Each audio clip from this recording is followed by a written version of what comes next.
morning. Welcome to the midweek edition of Business Morning here on Channels Television. I'm Ini John Mekwa. Well, let's get into business now, beginning with oil prices. We can tell you that oil prices dipped on Wednesday, stalling a three-day rally as an unexpected rise in U.S. oil inventory sparked demand concerns, while investors awaited U.S. inflation data to gauge the next rate decision in the top oil-consuming nation. Brent crude dropped 52 cents to $76.92 a barrel, while U.S. West Texas Intermediate crude fell 49 cents to $73.22. The American Petroleum Institute reports that in a possible sign of weakening demand, U.S. crude inventories rose by about 3.6 million barrels in the week ended the 5th of May, while gasoline stockpiles rose by 399,000 barrels. The data defied expectations from 8 analysts, polled by some analysts, therefore a 900,000 barrel drawdown in crude inventories and a 1.2 million barrel drop in gasoline stocks. U.S. government data on oil inventories is due out today.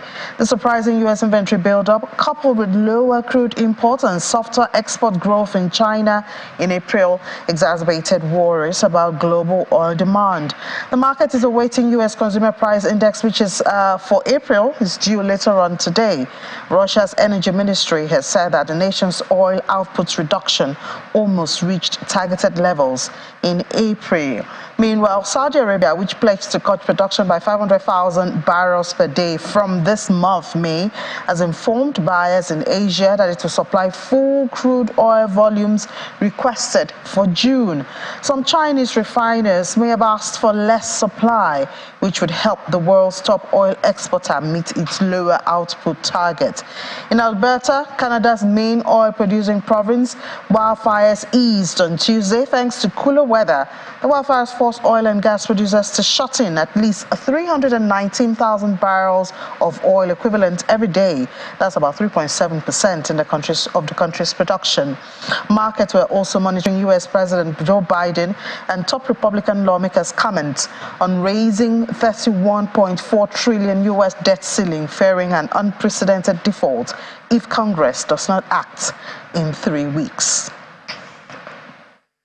Still talking oil now, but edible Malaysian palm oil futures slipped on Wednesday after closing at a one-month high in the previous session, as traders awaited key data due later on today.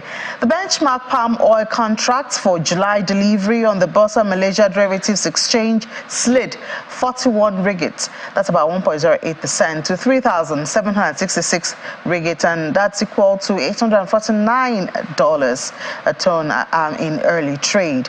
The Malaysian Palm Oil Board and cargo surveyors are scheduled to release key supply and demand data later today. A lot of data expected today. Expectations of a sharp decline in production and inventories have lifted prices in the last 5 sessions, although concerns over demand weighed. Ukraine's sunflower oil output could total 4.5 or 4.7 million tons in the 2022-2023 September-August season, and up to 6 million tons in 2023-2024 season. As farmers plan to increase the crop area, the Sun Producers Association released this data. Dalian's active soy oil contract fell 0.3%, while its palm oil contract slipped 0.1%. Soy oil prices on the Chicago Board of Trade were down 0.1%. Palm oil is affected by price movement in related oils as they compete for a share in the global vegetable oils markets. Leaving the oil now, we'll go to grains market. Chicago soybean futures dipped on Wednesday as a fast pace of planting across the United States Midwest and slowing imports by top buyer China kept a lid on the market. Wheat edged higher after closing sharply lower on Tuesday amid growing uncertainty over the extension of a Black Sea export deal, which allows Ukraine to ship grains despite war with Russia. Wheat rose 1/4 cent to $6.43 for 3/4 of a bushel. The U.S. Department of Agriculture reports that corn and soybean planting progress that topped market expectations, with the pace of soybean seeding the second fastest on record.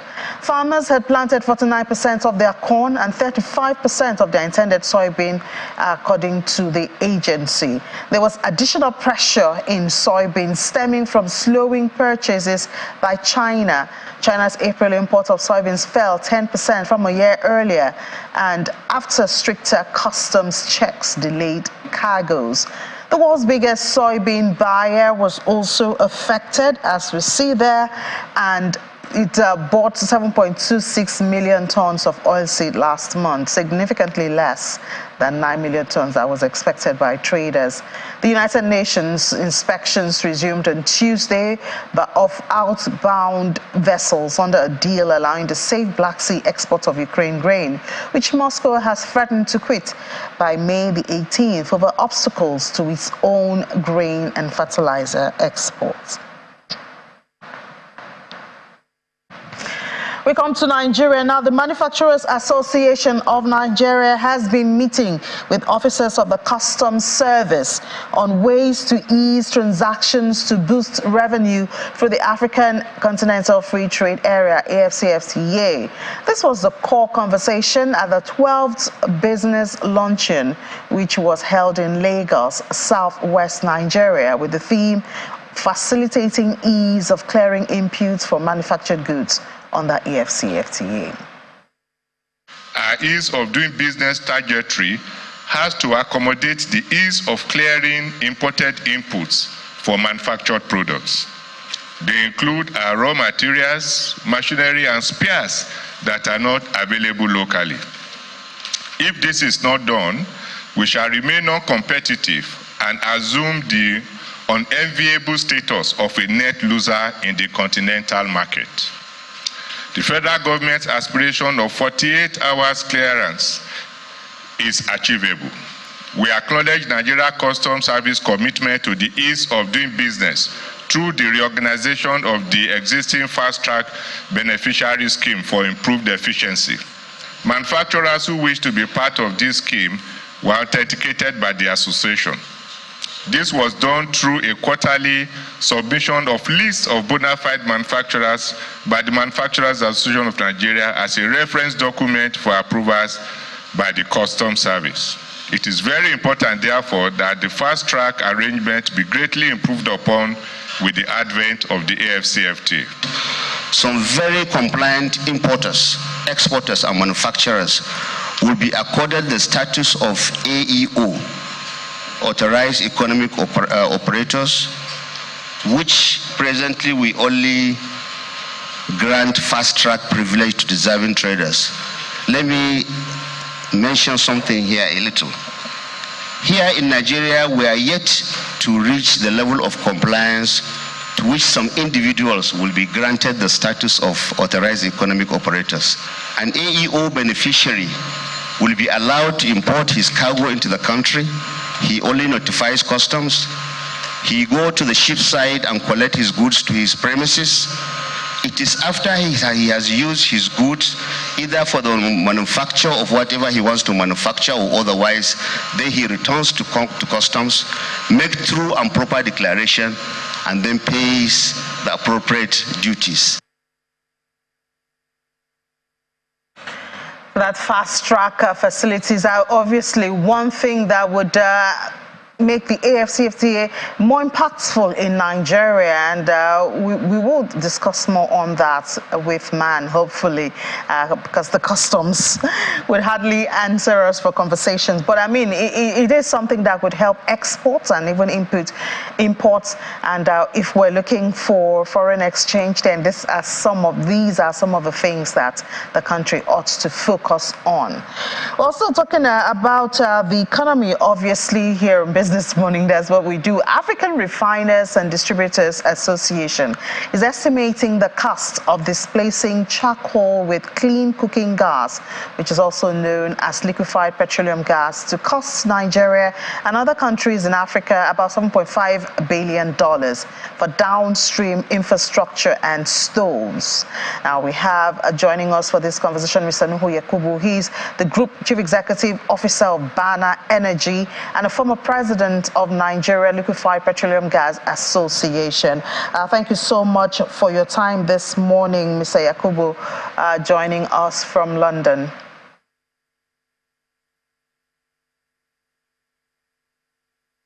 I think you're muted, Mr. Yakubu. Could you unmute, please?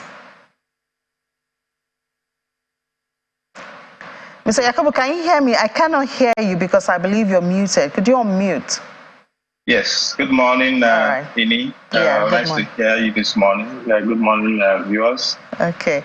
So can we assume that at this point of development, this level of development in Nigeria, that all Nigerians have accepted that cooking gas is healthier and better than charcoal or stoves?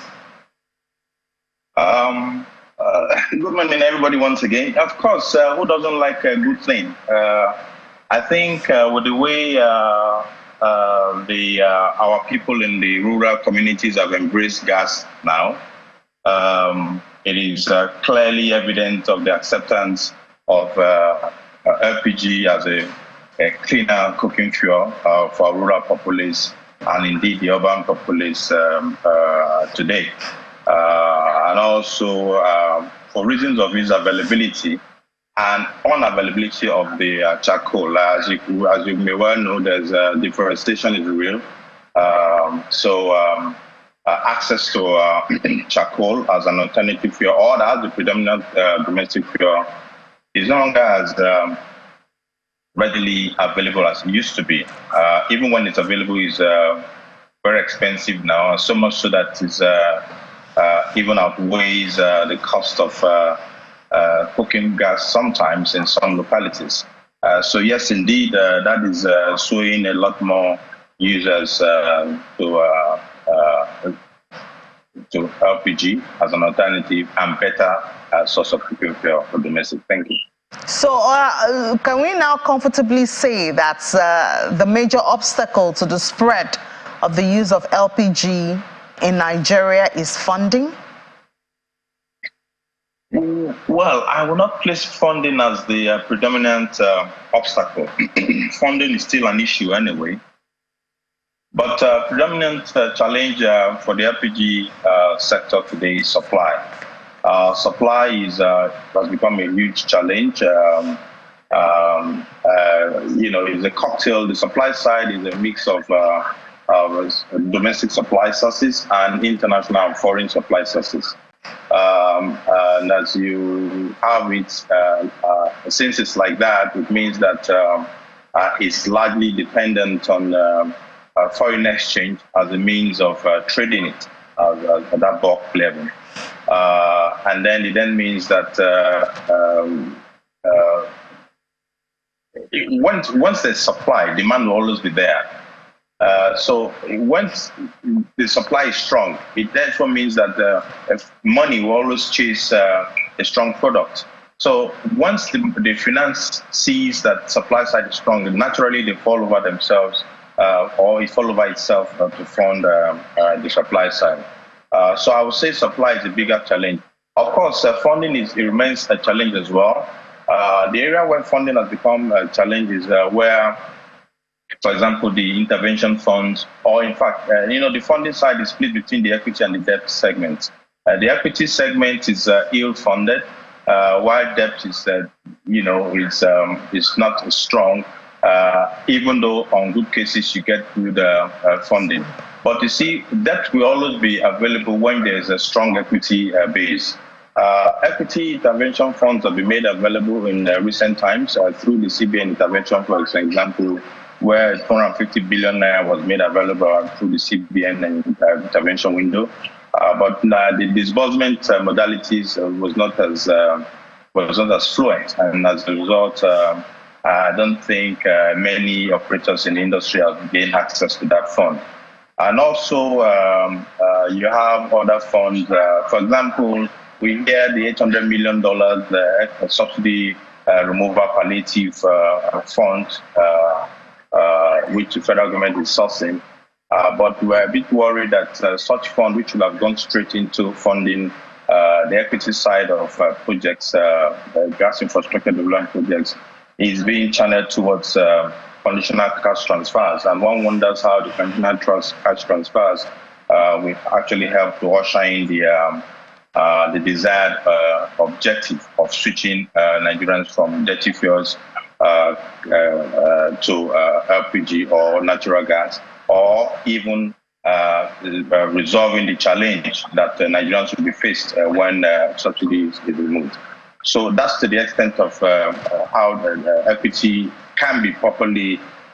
So it means we need to, the government or the players in the sector financing market has to do more and thinking smart as to how to channel equity funds towards getting the debts, freeing up the debt for infrastructure development. But I will place the bigger challenge on supply side. Yeah, you know, when you talk about supply of gas in a country like Nigeria, it sounds kind of out of place because we're still flaring gas. I mean, and even like Europe trying to replace Russian gas and oil now, they look to countries like Nigeria. So obviously there are some things that we're not getting right. Yes, it's true that we're flaring gas. It's true that we are very rich in gas resources. Yes, it's true. But you must differentiate between LPG as cooking gas and natural gas. LPG, for example, which is a derivative from processing natural gas, or is not obtained in sufficient quantity, especially from inland producers. So inland producers, onshore producers, as you have the marginal fee producers these days, you have small quantities of LPG freed up here and there, but it's not sufficient enough to meet market demand. And the predominant supplier of LPG to the domestic market, which is Nigeria LNG, is doing its best. It has even freed up all its LPG production to the domestic market, but it's still not enough. And so there's augmentation, there's supply side augmentation through importation. But that could be better if we have more of the international oil producers freeing up their supplies instead of exporting to international markets, freeing up the product into the domestic market. Associated gas is with abundance of, sorry, I'm in a public area, so you might hear some background noise. So there's a lot of gas, of course, but until we begin to find smart ways and effective ways to deploy our gas resources, both natural gas and LPG, to domestic users, either by way of channeling gas, natural gas through reticulation to homes, or natural gas through auto gas, or LPG for auto gas. There are many applicable users and many different ways to apply these applicable uses of gas through different infrastructure types. Okay, but until we find a smart way to harness some of this, channel more of this gas to domestic market by way of government incentives, by way of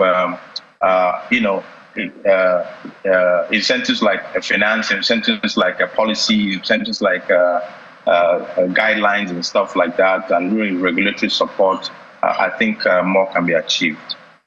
So I guess because you did mention that $800 million, which the federal government just got from World Bank, you do think that funds like that should be channeled towards infrastructural development to deepen the use of gas? Oh yes, certainly, because it's really, the fund is essentially channeled at a problem, and the problem we have in Nigeria is that we are funding subsidy, and it's just not sustainable. So in resolving that challenge, I would have expected that the industry stakeholders have sat down and said, well, we have this kind of money, how do we apply it beautifully and properly to solve the problem?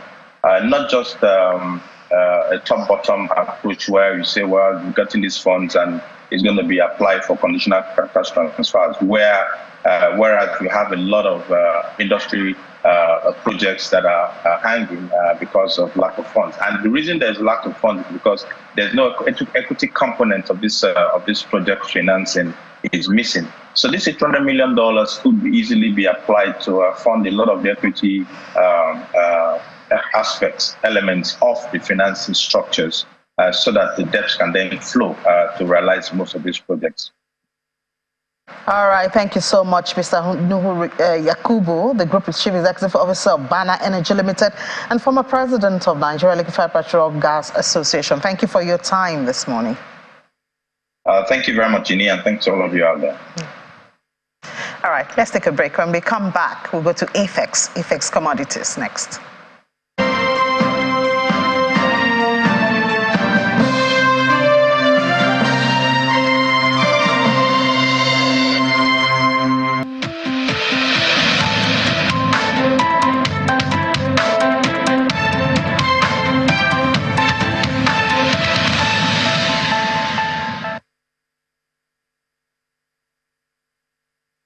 Yeah, welcome back. It's AFEX time now. In the last trading week, which we saw a mixed performance across key indicators, and that's the week that ended May the 6th.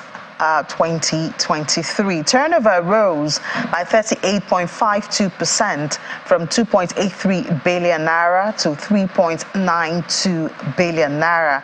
There was also an increase of almost 90% in the volume of contracts traded. There was, however, a decrease in the number of deals traded by 12%, closing at 110. The AFEX Commodity Index fell by 0.58%, closing the week at 479.27 index point.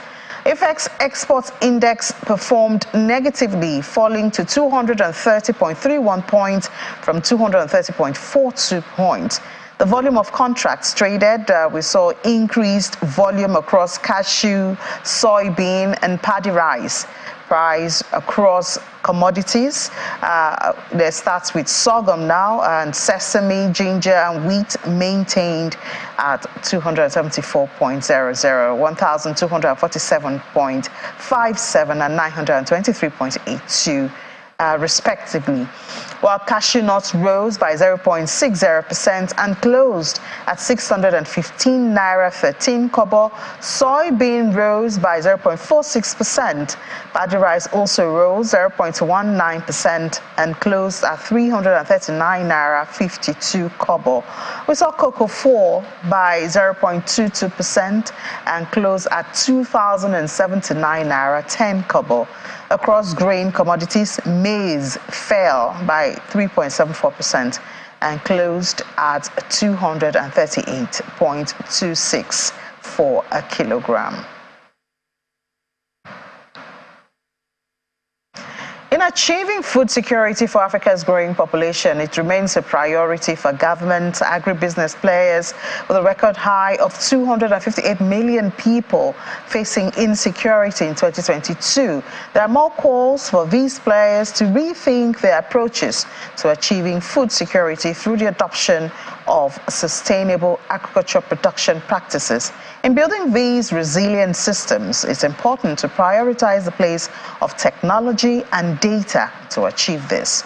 Well, joining us now from AFEX, in fact, we have the Commercial Manager, Food and Agro, Yvonne Choba, tells us what AFEX is doing in this regard. Hi, Choba. Good morning, and thank you for your time this morning. Good morning. Thank you for having me. So share with us, what are some of those data models that are available, especially given to drive insight into agricultural development, and how are you using it at AFEX? So one of our major data platform would be the COMEX platform, which is the exchange. It allows free trade for all the players. So whether you are a processor or you are an investment manager or you just want to diversify your portfolio. So it gives you all the pricing data for both local transactions and export transactions. So you come on there to be able to understand how the commodities market is doing week on week, even month on month.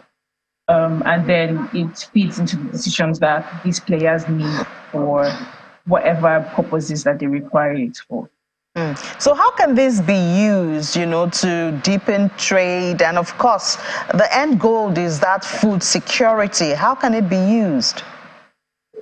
So because we have access to all the players, so from the farmers who are the producers to the off-takers or the investment managers. So at every point in time, we are very close to both the producers and both the users of this information to be able to make informed decisions. So this information that we get from the market or from the farmers that we work with shows the trajectory of where we are with food security, helps the players or whoever requires this data to be able to understand which way they should go. It gives them information to know which part of the value chain they need to be able to put in more policies or put in more funding to be able to help us achieve food security. So this drive or gospel of data-driven development in the agricultural sector, how do we get more buyings, not just from AFEX, but more private sector players, as well as the government and the public sector? So I will take it from the government part then to private sector. So in recent times, we have been getting more engagement from the government, like the Federal Ministry of Agriculture and Rural Development. They have been more committed to getting data to inform the decisions and the policies they need to make to help the agricultural industry to grow. So this data helps them to be able to have insight as to what the challenges are facing not just the producers, but also the off-takers. On the private sectors, this data also enables them to know how they can bring in funds or opportunities that are available in this industry for them to come in and provide solutions for it. For example, if we require cheaper access to inputs, this data can allow these players, whether both private or the government, to come in with policies or incentives or initiatives that can be able to drive down these costs for the farmers to be able to use to produce better and be able to give more access to grains when they harvest. For the private sector, this data also allows them to know how they can diversify into certain parts of the value chain to be able to give more inclusivity to the players. So I know AFEX is at the fore of this. Who are you coordinating with? How are you bringing this, into the practical and not just from, the ideas level and all of that? So when we work with these farmers, we have field extension officers, for example, who go in to understand what their plights are. So customarily, the data we have harnessed over a period of time allows us to understand how to better inform them. For example, if it has to do with environmental factors, we can be able to help these farmers plan better, probably plant quicker to be able to reduce post-harvest losses and to be able to ensure that the inputs they are putting in has the most advantage for the crops in which they are providing. The data that we also get from this allows our processors to know, or other players to know, when best to come into the market, when the volumes would be right, when the pricing would be right for them to be able to take the most advantage.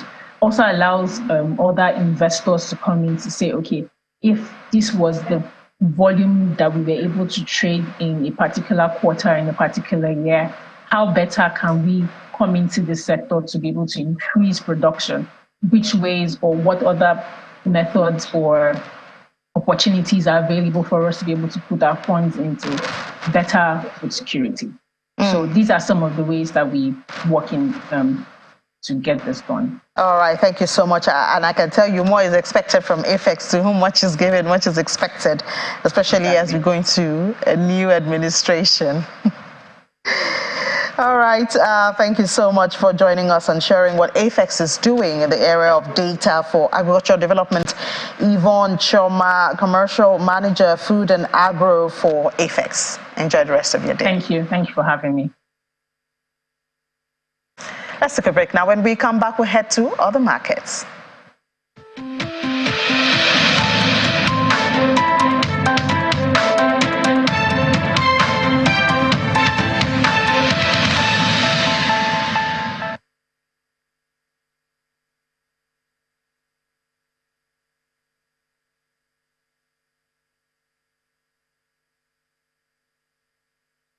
All right, it's time for the markets now. We're beginning with the equities. Unfortunately, Will Ibong is kind of be in the studio at this time, so the honors falls on me to head to the market. Let's see. We do know that the market ended in the green yesterday, even though it was really delicate.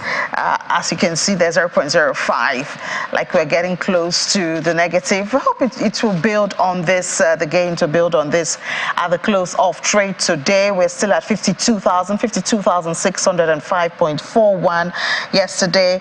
And equities cap is still 28.64 trillion naira. So I can tell you joyfully that the banks are at it again, doing their thing because they drove, mostly the banks drove this, although we have O&O oil driving the oil and gas counter.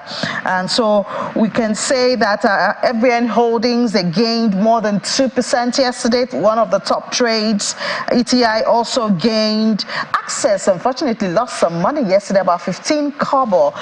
There you have it, the top trades. A lot of trading here was profit taking. So at the end of the day, Access Core lost 15 kobo after trading 129 million in volume. UBA also, and then FBN Holding. FBN Holding gained more than 2%, 2.2% at the close of trade today. And at the end of trade yesterday, the month-to-date and year-to-date returns improved 0.4% and 2.6%. So it's still positive for the market. Total volume of trade increased yesterday by more than 25%.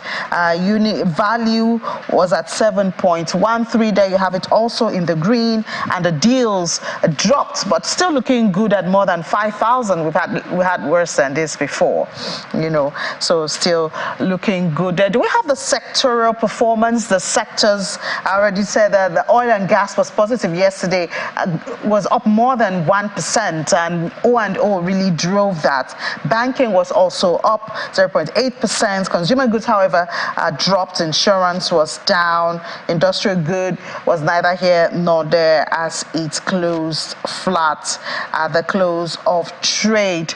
And you can also say that it was a positive market break for a second day yesterday. 32 tickers gained, 19 lost, much even better than the day before. But corn oil gained more than 10%. Multiverse gained more than 10%. These are the top gainers, and they recorded the most significant gains of the day. Unity Bank was on the other side, and Japol Gold, they topped the losers. Now let's look at the money market. That's the fixed income. There's an auction coming up today, so we should be able to talk about some of the expectations from that auction. But meanwhile, I can tell you that the overnight lending rate contracted by 1 basis point to 11.3% in the absence of any significant inflow. No FAC this week, so nothing to really move the market. And okay, so let's look at the numbers. The federal government bonds, we can see is they had 20 deals yesterday valued at 18.18 billion naira, and we can see 18th of April, 23rd of April, and March 2025, and all that. Also activities in the treasury bills secondary market. There you have it, 6 deals yesterday. They were bearish. Average yield expanded by 31 basis points to 7.8 across the curve. Average yield was flat at the short and mid segment, but expanded at the long. There you have that. Now let's look at the central bank. The central bank bills for yesterday only had 8 deals valued at 7.6 billion naira at the close of trade yesterday. So that's how the market looked like yesterday. Naira appreciated yesterday, and well, a bit of good news. Let's celebrate the little wins and hope hope that we will get a better win. It's appreciated by 0.1% to close. That's in the I&E window to close at 462 naira 25 kobo for a dollar. That's basically how the market looked yesterday. But we're supposed to speak to Caleb because, as I said earlier, there's a treasury, there's an auction, a Nigeria treasury bill auction today. And we expect, well, because of the expectation of we don't have a major mover in the market at this time, I wonder how that trade will go at the close of trade. Normally we would have, of course, a lot of response, whatever, but the secondary market, secondary treasury bill yesterday was kind of slow and quiet. So we'll see how that will go at the close of trade. I wonder if Caleb Alimi is ready now. Caleb, good morning. Can you hear me? Good morning. I can hear you, yes. All right, Caleb. So we're expecting that auction today, NTB auction. What are some of the expectations? Even though, I mean, we've already seen that we don't see any major inflow to move the market one way or the other. But what are the expectations from that auction? Okay, interestingly, market has been quite liquid, and liquidity position was around 580 billion, yesterday, almost about $500 billion or thereabouts, right? So we expect that to have an impact on the auction, given that there's liquidity sitting in many of the banks. So we expect to see a bit of a track down from the last stop rate. The last 1 year paper closed at about 10.17%. But given the fact that, banks may be trying to avoid CRR debits and, and we just want to invest their monies, we could see that drop slightly below that. We expect it to close around the 9% handle on the 1 year paper, while the 91 days and the 182 days may stay, relatively constant or relatively unchanged. That's what we expect from the auction today. Any sign that we're moving into a new administration? I mean, it's just about 19 days. We expect the president-elect to be sworn in as the president. Is that a factor in the market at this time? Is it moving anything? Not exactly. It's not moving anything because our understanding is that the DMO will stay committed to the borrowing program that was signed up at the end of last year. And if the new administration is going to change anything, they're going to first of all want to settle into their role before they begin to change things. So we don't see any immediate change between, at least in this quarter. Maybe anything that could change could begin to change from the third quarter. So we're not seeing that play in investor sentiments just yet. Largely, market is driven by liquidity. Okay, and the securitization, that effect has weighed out of the 27 plus trillion naira. Yeah, that sits on the CBN's balance sheet. That hasn't translated into the market yet. So it's still, there isn't a significant impact on our markets currently. All right, Caleb Alimi, a fixed income dealer with FSDH. Thank you so much for your time this morning. With Providence Bank, sorry. Oh, Providence Bank, beg your pardon. Yes. All right, Caleb, yeah. So now let's move over to London, where Juliana should be standing by to bring us up to date on some of the happenings there, Juliana. Good morning, and we have this story that while here in Nigeria, we're seeking ways to get articulated trucks off the roads. The government in the UK has just approved the use of longer lorries on British roads, and they must have very good reasons for this, I believe. Yeah, good morning, Inni. The government is changing legislation today to, as you said, allow longer vehicles on the road. We already have quite long vehicles anyway, but these new HGV lorries will be 2 meters longer.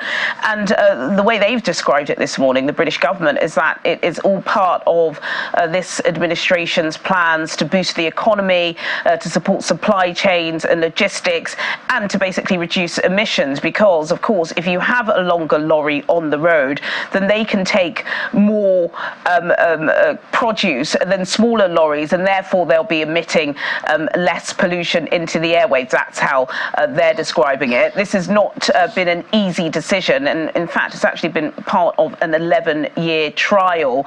So these lorries have been on the road for more than a decade, making sure that they're safe. Of course, if they're much longer, turning is going to be an issue. And I think about 300 firms, including Royal Mail, Greggs and Argos, have all been participating to see how it boosts their productivity. And according to the Minister for Roads, it has been very successful. So they are changing that legislation today. Of course, there are some concerns similar to the concerns that we have in Nigeria. And the fact is, are they safe? The government say they're safe, but we know that lots of HGV vehicles in the UK have had some really tragic incidents with pedestrians and cyclists, most notably cyclists.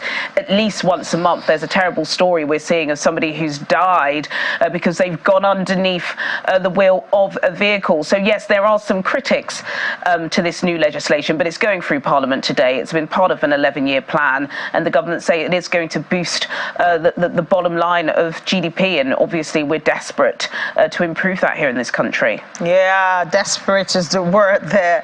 But you also have this £77 million new funding to develop clean transport technologies. Talking about huge money.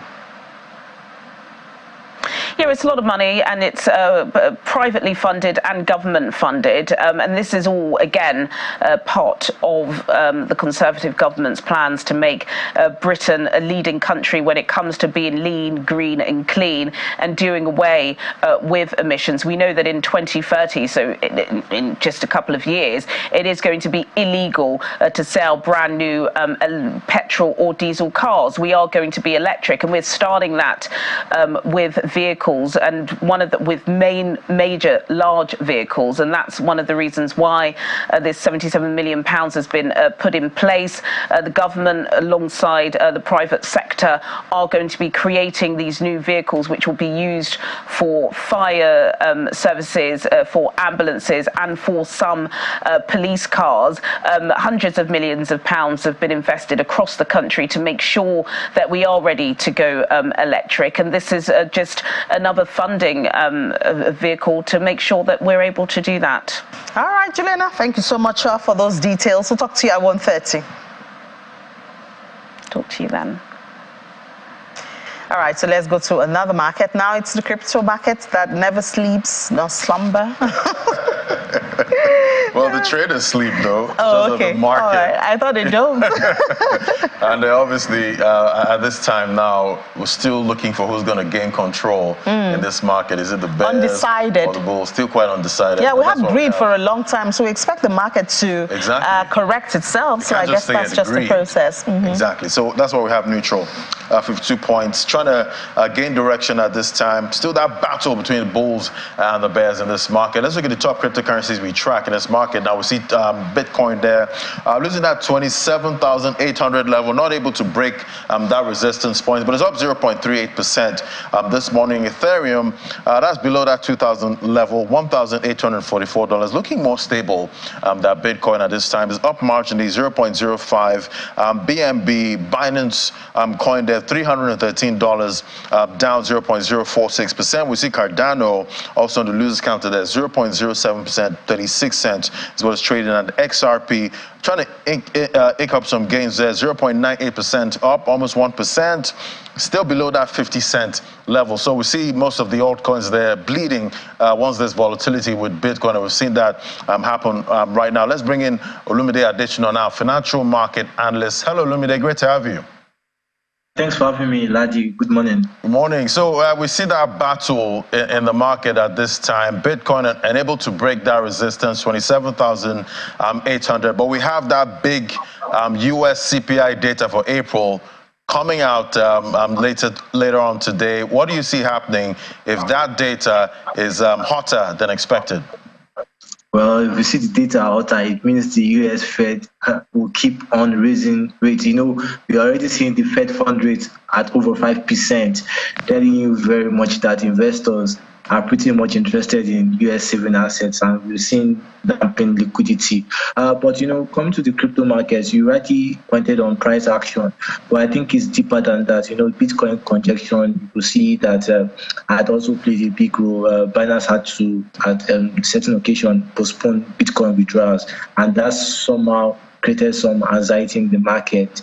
And we know with meme coins like Pepe dropping from their record 15% high, pretty much tells you the risk of investing in such assets. But coming back to Bitcoin, I think interesting signs are that we're seeing the capability and the usability of the blockchain. A lot of people have often said that apart from the decentralized feature of Bitcoin and the blockchain ledger, there was nothing really to talk about. But now we've seen tokens, BRC20 tokens. These are tokens built on the blockchain, particularly Bitcoin, where you could attach NFTs to Satoshi, and interestingly now it's taking up about 50% of the blockchain transactions. So it's really why we're seeing so much upsurge in activity and the excitement. But just like you rightly said, investors are really looking at those numbers coming out later today. Any upside in that number definitely is bad news for the crypto market. A downside definitely might see Bitcoin claiming the 28,000 support and looking to break the resistance in the next time, and the $30,000 resistance in the next time. And talking about that 30K resistance, what kind of catalyst do you think is enough to break that level in the short term? Yeah, so I think for me, if you look at the market right now, there are three things that you need to look. First of all, the crypto market is fighting heavy regulation from the United States to the European, and recently you could see even the IMF was warning Zimbabwe about being very cautious about the digital asset backed by gold.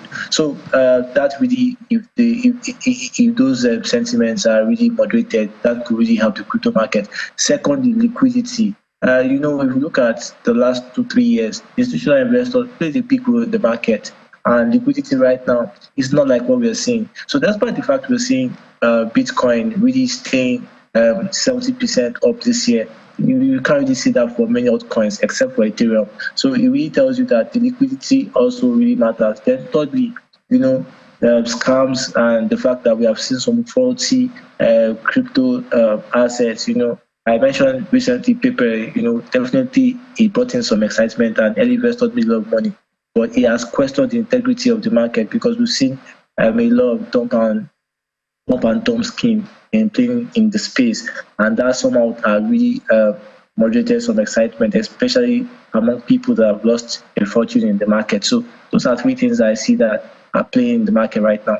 And talking about the meme coins and the market looking quite unserious at this time, it seems we should just come, to terms with it that we will always have meme coins in most of these markets. Even some traditional markets, we have meme coins there, and they do bring a lot of gains.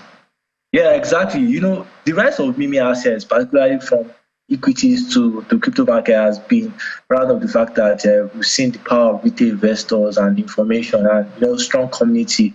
Then the most powerful man in arguably on Twitter, Elon Musk, definitely had also given credence to meme assets, and we saw how Dogecoin really went from nothing to one of the most valuable crypto assets in the space. So despite the fact that they have little or no USDT case, but the fact that they have a strong community and high perspective from different young people, you can't run it around. But it comes with big risk, like you rightly said, you could see the span of 2 weeks where Pepe rose thousands of percent, and it broke from its record high to moderate to its all-time low as we speak. It's down. So it tells you the risks that come in this space. But people, particularly young investors, they seem unbothered and enjoying the bad work of why it lasts.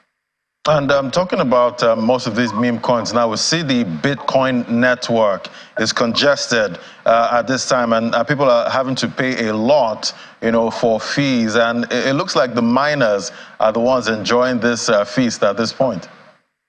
Yeah, but like I mentioned, if you look at the scalability of Bitcoin and the fact that this network is barely less than 2 decades, you should understand that the scalability will have some issues. But I think, nevertheless, we just like rightly said, we've seen altcoins like XRP and other meme coins also taking advantage of those opportunities. But I think I'm more interested in layer one blockchain, those that have strong utility. Like I mentioned XRP, for example, you could see that in Saudi Arabia, for example, certain banks are already on the ledger rivaling Swift network. So I'm much more interested in tokens that have stronger layer blockchain functionality than those meme coins that can really drop in value, despite the fact that they are very cheap. And looking at this congestion with Bitcoin's network, we've seen that happen with Ethereum. Back in the days, I think around 2017, with the smart contracts, the network got congested. Transfer fees were really high. So with Bitcoin now and with the BRC20 narrative, do you see some kind of opportunity here for maybe layer one scaling solutions for Bitcoin? Definitely, but I think blockchain developers also are not sleeping. They created amazing projects like the Lightning Network, which speeds transaction at lightning speed. We spoke about in the past about how slow blockchain transactions when you compare with on the Ethereum. So we've seen certain protocols also building smart contracts, like Stash. So I think the blockchain is definitely evolving. We're going to see smart developers taking advantage. But just like rightly said, I think when it comes to transaction, the king of all kings is Ethereum. Most transactions on digital space takes place on Ethereum, and we've seen banks like JP Morgan, Santander adopting those things in the bond markets, and that's why we are so excited that back home Nigeria has finally given blockchain development a green light. So it will really keep us, our financial markets and the capital markets, much more competitive and encourage Nigerians to take advantage of it. All right, all eyes on that. US CPI data coming out later on today. We'll see if it's going to be bullish or bearish for the crypto market. Thank you so much, Olumide Adesina, financial market analyst. Thank you. Thank you for having me. All right, let's see the top gainers this morning. We see Kava there, top of the counter, double-digit gains. We're seeing 15.41%, even though most of these altcoins have bled out with all that volatility we saw with Bitcoin. Lucy, 14.21%. And we see BSV, one of the traditional ones there, 13.86%. The recent new kid on the block, Sweet there, $1.18, up 5.98%. And Pepe, the meme coin, bringing all that attention to the meme coins at this point. Meme, Pepe that's given a lot of gains, 5.76% right now, over 2,000% to 1,000% in about 7 days. Incredible profit, but we know how risky these meme coins are. So, Ini, I know, you like some meme coins, but Pepe is a new kid on the block, and it has it kind of reminds me of a friend I have whose name sounds like Pepe, so I call her Pepe. So, I guess I'll like it. But anyways, thank you so much, Ladi, for the market. We'll see you at 1:30. All right. So that's it on the program today. Thank you so much for being a part of this midweek edition of Business Morning. I hope it was worth your time. I'll see you at 10 p.m. for the stock market report, and then we'll do this again tomorrow, God's grace. I'm Ini John Mekwa. Have a great day.